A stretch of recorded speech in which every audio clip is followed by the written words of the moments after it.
Coming up, we started using EIDs, and that's when the packing plant actually adopted EID readers as well. Those cattle are in the feedlot for a shorter time period. It has the potential to be a tremendous tool for the industry. see how a program in Nebraska is adding efficiency and premiums for beef producers at the feedlot level. Next on The American Rancher.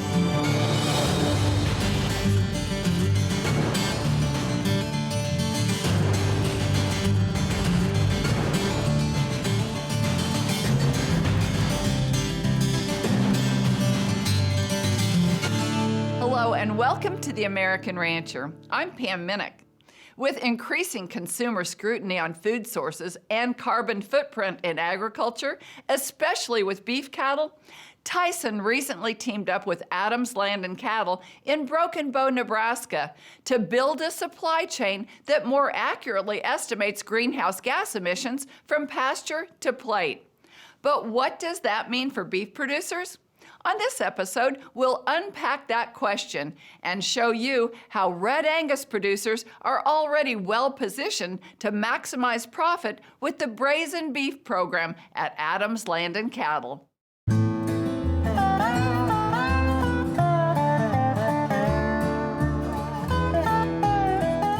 Yeah, so some of the history of Adams Land and Cattle, the company began in the early 1950s. Russ and Anjanette Adams had a small row crop farm, dairy, and background in some cattle. And then in the early 1970s, they wanted to grow their business. And Bill and Jerry came back to the business in the early 1970s. That's when they converted over to finishing cattle. And they bought the piece of property, which is now our South Lot, our 85,000 head feedlot. And so Russ's passion was row crop, and Bill and Jerry's was really finishing cattle. So they continued to grow the farming operation. By the time you get to 1990, they farmed about 6,000 acres and were finishing about 25,000 head between our South Lot and East Lot. Through the 1990s, they expanded the South Lot from 20,000 head to 85,000 head. Early 2000s, after the expansion, it was all about continuous improvement. Right now they've built a big lot. How do they continue to get better, more efficient? So they built a state-of-the-art feed mill, mobile hospitals, and did a lot of research and development around feedstuffs, different production practices, farmer products and such through the early 2000s. And then in 2008 and 9, that's when we started backgrounding a lot of cattle. So really through the mid-2000s and to date, it's been about expansion through our backgrounding network. So half of our capacity today, 125,000 head sit in our own finished lots, and then 125,000 head would sit in backgrounders. Yeah, sustainability is a big deal to Adams Land and Cattle. I guess I'd start, one with kind of the human and the cattle side. We want this to be an employer of choice. So we spend a lot of time on safety would be one, but two, just what does a career path here at Adams look like from the time we recruit to onboard to kind of laying out the employee's career path here at Adams. We're very progressive and forward thinking on that end. And then on the cattle side, every one of our employees from day one is BQA certified. We think it's very, very important that each employee know best practices around the entire business, but specifically around cattle handling, and make sure that everybody knows right and wrong and knows the proper way to do that. So we do have a safety animal welfare coordinator on staff, and their sole focus is to make sure our employees are trained and know the right way to do processes on the yard and handle cattle. So that's a really big focus for us, because at the end of the day, our business is built on consumer demand, and we want to make sure we're doing the right things every day that we're in business. We're one of the largest employers in Broken Bow in Custer County, Nebraska. So it's really, really important that we have a progressive, vibrant community to attract people to. So we encourage all of our employees to be active in the community, whether it be church boards, school boards, youth sports. All of those things are critical. So part of that is making sure that we focus on work-life balance for employees, so they're just not always at work, that they have time to be active in the community, active in their kids and churches and whatever it may be. But we also want to make sure that we're giving back time and monetarily to the community too. So we have a really big focus on the youth. So for over 30 years, Adams has sponsored the third grade classroom in Custer County. One semester, we go to the classroom and do a teaching of what we do in ag. And then the other semester, third grade students will come out to the feedlot to learn. Then we also sponsor a Food for Youth drive that makes sure kids have food at home. And then we do a giving tree during the Christmas season too, where we can make sure every kid in the community is going home with a Christmas gift. The other piece of that then too would be we have a Dollars for Doers, where if an employee donates their time or money to a nonprofit or whatever it may be in the community, then the company will match that time or the monetary donation. After the break, in the mid-2000s, we started using EIDs, and that's when the packing plant actually adopted EID readers as well. see how technology adaptation at Adams Land and Cattle paved the way for the Brazen Beef program when the American Rancher continues. Stay with us.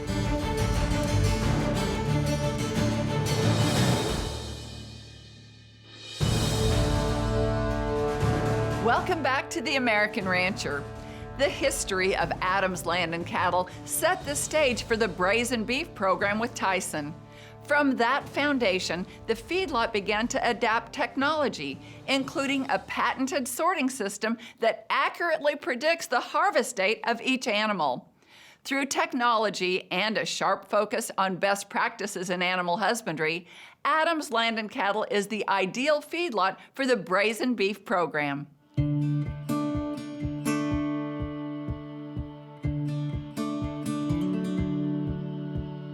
Some of the unique technologies that we use, really, we're big believers in individual animal identification. If an animal doesn't come with an EID, we put an EID in that animal from the day we own them all the way through the packing plant. But if an animal comes with an EID, then we leave that EID in the animal, and we leverage that tag throughout the animal's life at Adams. It gets a lot easier if the cattle come with an EID. Now, there are some that we can go back if we know a group that came from a ranch and we can sequence the EIDs on arrival. We can still put it together that way, but it is a lot easier process if there is EIDs and that information coming with the cattle upon arrival. In the early 2000s, Adams felt like there was a ton of value in getting quality grade fat thickness data, yield grade data back from the packing plant. They would actually send a crew into the packing plant to track carcasses all the way through the plant so we could obtain those data on the individual animal level. And then in the mid-2000s, we started using EIDs. And that's when the packing plant actually adopted EID readers as well. So now that whole process is automated.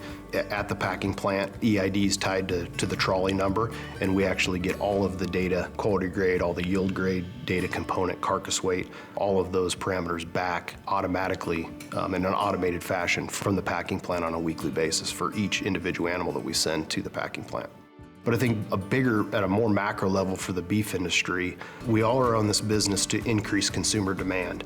Without consumer demand, none of us have businesses. So I think the consumer is starting to want more visibility to where the beef that they're eating comes from. And I think traceability is an important part of that equation as we move forward in the beef industry. So Red Angus really encourages the use of EIDs because it not only helps Red Angus track cattle and help us market those cattle in the next segments of the beef industry, but it adds value to you as a producer because you're getting information back, or the hope is, even through different feed yards and different technologies, Red Angus producers and producers in general can get that feedback. Now, that doesn't always happen, but with the Brazen Beef program in Adams Land and Cattle, that producer automatically gets individual carcass data back and health information back. The current technologies we use at Adams Land and Cattle have been a good fit for the Brazen program and also the Red Angus producers that we have procured cattle from, because it provides us transparency to where we can improve the efficiency of their cow herd and provide them data back to where they can make improvements. The Brazen Beef program is really important and really unique in this industry because it all ties back into telling Red Angus producers their story and allowing them to have a larger platform to explain these are our practices, this is why we're sustainable, and this is why ranchers, and especially Red Angus producers, are true caretakers of the environment. And so Brazen, by being in that program, allows them to be on a broader platform and more closely relates or allows consumers to feel closer to those producers and better understand those practices and why Red Angus is trying to make a difference in the industry. The specifications for the Brazen Beef program, they have to be CARE approved, so that is through IMI Global, or also known as Where Food Comes From. That ties in with Red Angus's partnership with IMI, and then the other component to the Brazen Beef qualification is they have to be agent source. So that's where it benefits Red Angus producers because those that enroll in our FCCP program will naturally follow into that, and then that also helps them enroll through IMI and get a discount for that CARE enrollment. So that's why it's such a great opportunity to send cattle in this program, because it helps us connect the dots even more and helps producers make better genetic selections with their herd, and just helps connect the dots with where these cattle are going and how we can all make better management practices. And for myself, when I give producers marketing advice, it helps me get a bigger picture of how I can better help instead of just giving a broad overview of different marketing options. It's not just helping us build relationships with the other segments of the industry, but it's helping you as the rancher kind of put everything together and know more about your cattle. The Brazen Beef program is an exciting opportunity for the Red Angus producers because with the Brazen Beef program, the producers that we procure cattle from, we provide individual animal data back to those producers at the EID level. And that also helps me make purchasing decisions in the future based off of the performance of their cattle. And these cattle can be conventionally raised and do not have to meet the requirements of the NHTC or natural program. On a conventional level, those cattle are in the feedlot for a shorter time period, which then means that they have a smaller carbon footprint when compared to maybe an NHTC or a natural calf. Currently today, we are the only ones procuring cattle to go into the Brazen Beef program. It's helped us develop relationships directly with producers and provide them feedback on the performance of their cattle, which in turn has improved our outcomes at the feed yard by providing that data back to them. The main traits that we look for when purchasing cattle are performance. You know, if we think those cattle will get big enough and that they'll perform well in the feed yard, and then we would also like them to grade well. We've been really, really happy with the performance of the Red Angus cattle, right from a feedlot performance standpoint. They're feeding really good. We like them on the feed yard, but from a carcass composition standpoint, they grade and yield really well as well. Up next. Predictability of the results that we could get with the Red Angus, I felt, were quite a bit better for what we were looking for. Hear the story of how a Nebraska producer integrated their Red Angus herd into the Brazen Beef program. That's right after the break.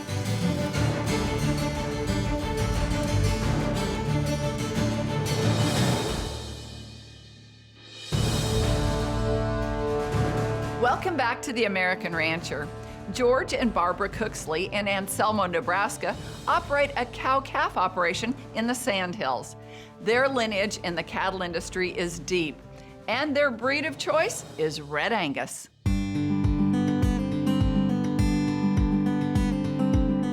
Cooksley Ranch is the ground that we're on now, originated from my mom's side of the family. I'm the fourth generation, Barb and I. A nephew in the yard is the fifth, and his oldest son has now joined us, and he's the sixth generation here. We're historically a Hereford outfit, had been for generations before we were here. Brother started a purebred Red Angus operation in the mid-'80s, bought a set of heifers, and we started using the Red Angus bulls on our first and second calvers. Liked what they were producing. We're tracking a lot of data at that point in time. We are also looking for a way to incorporate a little bit more of a moderate maternal influence into our cow herd. Started keeping more and more of the F1 females on the Hereford cross. Then decided that what we were looking for was more of the F2 to F3. We wanted to continue to increase the percentage of Red Angus into the commercial cow herd. 20 years ago was the first year that we didn't turn out any Hereford bulls, and we've been predominantly straight red since then as far as what we use on the commercial herd. What really kind of drew us in was my feeling that the Red Angus Association and the breeders held a fairly strong line particularly through the 70s and 80s when cattle were being stretched out. They didn't follow the trends down early, they didn't follow the trend up. Predictability of the results that we could get with the Red Angus, I felt, were quite a bit better for what we were looking for.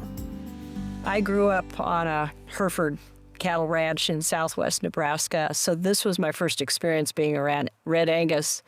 Since I helped calve out the first calf heifers, I've been impressed by their docility that we do choose for, but when you're out with them in the middle of the night, it's really nice to have that docile, and they tend to mother up really nice.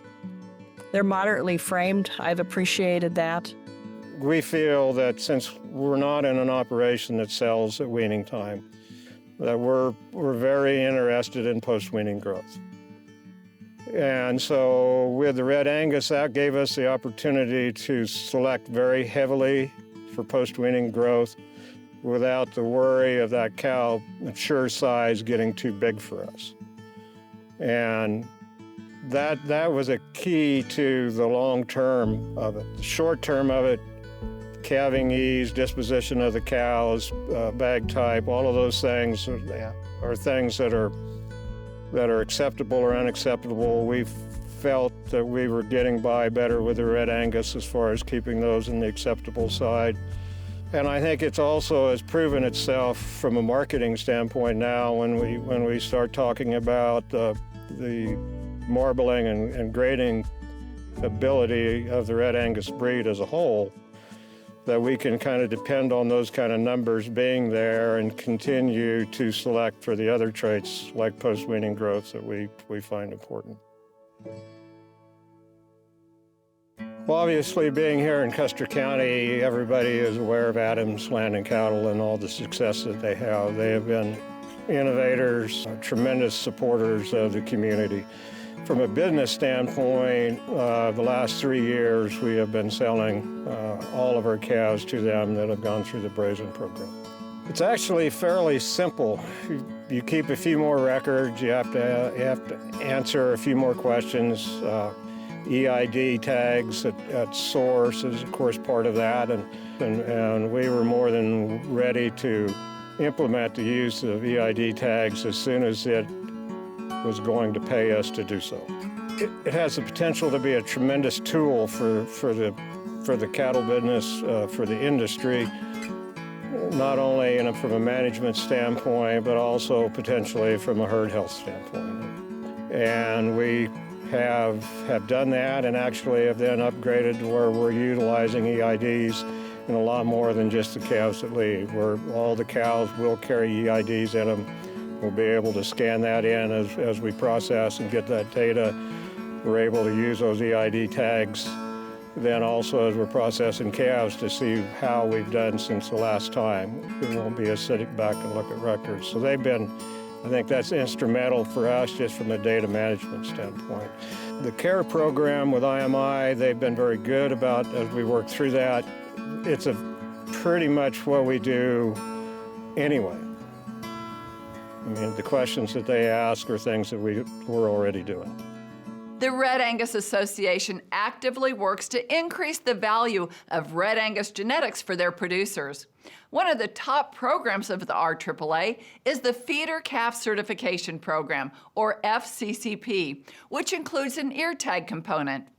The FCCP program is an ideal integration tool for the Brazen Beef program. So when a producer enrolls in FCCP, Red Angus marketing team will either know because of that relationship that they currently have with that producer, or the hope is that producer reaches out to one of our many marketing team members through the association, and by being alerted that they are enrolled in FCCP, we then can start asking the next steps if they're in the CARE program, or we can kind of send them in the IMI direction. But once those FCCP cattle are alerted to the Red Angus marketing team, we then, with our relationship with Will and the rest of the procurement team at Adams, are able to let them know where they're selling, whether it's through a sale barn, a summer video sale, or just any video sale at that time, or if they're looking for a direct trade option.